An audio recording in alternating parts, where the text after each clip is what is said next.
Чувалът с липсващите бюлетини е от избирателната секция в психоболницата. Вместо попълнени книжа, в него са открити само папка с протоколите и неизползвани бюлетини.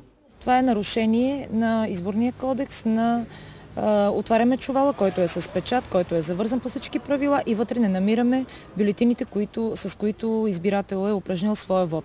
Липсват бюлетините с вота за кмет и за общински съветници. От ДПС не виждат смисъл прокуратурата да бъде сезирана. Разбирам, ако разликата между гласовете на кандидата на ГЕРБ и на ДПС да бяха в рамките на 1, 2, 3, 5%, а те са 35%, в този смисъл това действие го приемам като неуважение към кърджалиц от една страна.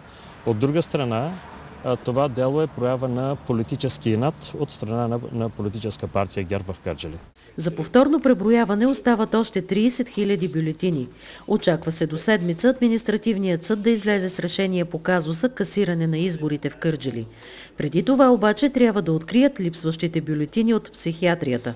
Вероятно те се намират в друг чувал. Едно от местата, където ще бъдат търсени, е сред книжата за избор на президент.